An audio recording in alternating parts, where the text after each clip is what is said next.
মানুষ বাইরে অভিনয় করে, মানুষ সমাজের মানুষের সাথে বাইরে একটা অভিনয় করে। কোন কোন ক্ষেত্রে আমরা নিজেরাই নিজেদের সাথে অভিনয় করি।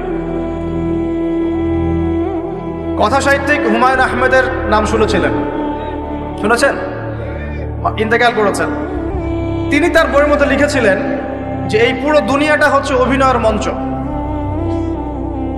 কথা সাহিত্যিক তিনি বলছেন তার মতো করে এই পুরো দুনিয়াটাই অভিনয়ের মঞ্চ, আর আমরা সবাই নিজ নিজ জায়গায় অন্যের সাথে অভিনয় করছি। কোন কোন ক্ষেত্রে আমরা নিজেরা নিজেদের সাথে অভিনয় করছি। তিনি বলছিলেন আমরা সবাই অভিনেতা, আর সবচেয়ে বড় অভিনেতা হচ্ছে পলিটিশিয়ানরা, কারণ তাদেরকে অনেক বড় মঞ্চে অভিনয় করতে হয়।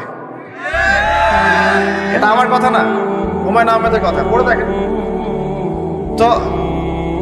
আল্লাহ পাক পাঠিয়েছেন তার ইবাদত করতে, আর এই বস্তুবাদী জগৎ আমাদেরকে ভুলিয়ে দিল কিভাবে? কয়েকটা প্রলোভন দিল। প্রথম প্রলোভন হচ্ছে টাকা, তারপরে জীবনে কি করব প্রতিষ্ঠিত হওয়ার চিন্তা, তারপরে চাই চাই আরো চাই এই একটা আকীদা দর্শন, তারপরে আমার স্ত্রী সন্তান আহার পরিবারের কি হবে, আর আরেকটা দর্শন আছে, এটাকে বলে চারবাক দর্শন। এবং দুঃখের সাথে বলতে হয় আমাদের রবীন্দ্রনাথ ঠাকুর কিন্তু এই দর্শনের মানুষ ছিলেন। চারবাক কিরকম?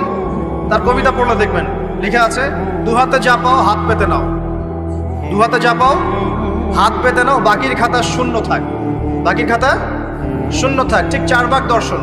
এটা ফিলোসফি পড়েছেন, এখানে অনেক টিচারও আছেন আমি জানি, তারা এই কথাগুলো বুঝবেন। চারবাক দর্শন কেমন? ঋণ করে ঘি খাও, ঋণ করে ঘি খাও, যতদিন বাঁচবে সুখে বাঁচবে, এটা হলো চারবাক দর্শন। তো দুহাতে যা পাও হাত পেতে নাও, বাকির খাতা শূন্য থাক, মিল আছে না? ঋণ করে হলেও ঘি খান, যেভাবে হোক ঘি খান আপনি, মানে ঋণ করে হলেও ঘি খান, যতদিন বাঁচবেন সুখে বাঁচবেন। তাহলে এই দর্শনগুলো বস্তুবাদী না? বুঝতে পারছেন কিনা? ম্যাটেরিয়ালিজম, বস্তুবাদিতা, মানে আপনি চোখের সামনে যা দেখছেন এই দুনিয়া, যেভাবে হোক অর্জন করে নেন, বাকির খাতা শূন্য থাক। ইসলামিক কনসেপ্ট এর টোটাল ডিফারেন্ট কনসেপ্ট। ইসলামের ঈমান, আকীদা, ইসলাম, পরকাল, মুহাম্মদ সাল্লাল্লাহু আলাইহি ওয়াসাল্লামের আদর্শ সম্পূর্ণ ডিফারেন্ট। আমরা বলি কি এই দুনিয়াতে আমরা মুসাফির, দুনিয়াতে আমরা কি মুসাফির, কে কতদিন থাকবো কোনো ঠিক নাই।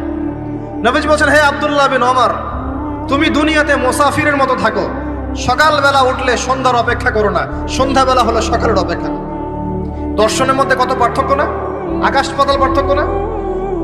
এখন যদি এই বস্তুবাদী দর্শন দিয়ে আপনি চলাফেরা করেন, তাহলে তো আপনার লাইফের অ্যাম্বিশন হবে একটা ফ্ল্যাট, আর ওটা এনি হাও আপনাকে